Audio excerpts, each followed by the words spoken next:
বিগত সরকারের আমলে সিটি কর্পোরেশন, ওয়াসা ও রাজুকের সমন্বয়হীনতায় হাতিরঝিল সহ উন্নয়ন প্রকল্প সুষ্ঠুভাবে পরিচালিত হয়নি অভিযোগ স্থানীয় সরকার প্রতিমন্ত্রীর। সকালে হাতিরঝিল পরিদর্শনে এসে তিনি জানান, নিরাপত্তা জোরদারে বাড়ানো হচ্ছে আনসার সদস্য। এদিকে রাজুক চেয়ারম্যান বলেন, নতুন পরিকল্পনায় সংশ্লিষ্ট সব সংস্থাকে জবাবদিহির আওতায় এনে সমন্বিতভাবে কাজ করা হবে।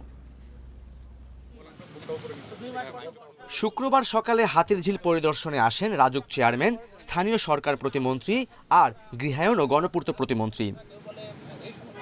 এ সময় গৃহায়ন ও গণপূর্ত প্রতিমন্ত্রী বলেন, হাতিরঝিলের পয়ঃনিষ্কাশন ব্যবস্থার রক্ষণাবেক্ষণ ওয়াসা যথাযথভাবে করেনি। রাজুকের চেয়ারম্যান জানান, সমস্যার সমাধানে নতুন করে টেন্ডার প্রক্রিয়া সম্পন্ন হয়েছে। 2 মাসের মধ্যে ইতিবাচক ফল মিলবে।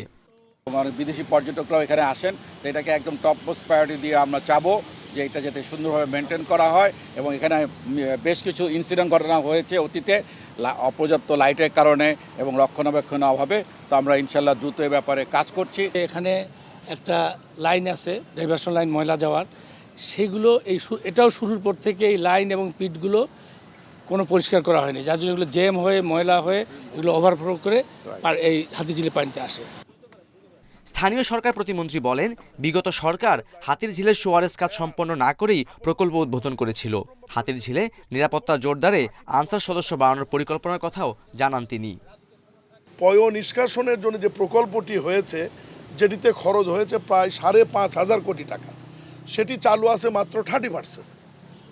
কারণ হচ্ছে এই সমস্ত সুয়েরেজ লাইনের পাইপলাইন টেনে যে দাসেরকান্দি নিয়ে গিয়ে পয়ঃনিষ্কাশন ব্যবস্থাপনা করবে, এটার মাত্র 30% লাইন চালু করা আছে।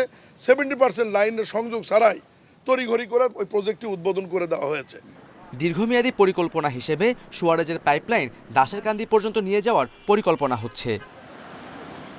Khaled Raihan, independent news, Dhaka.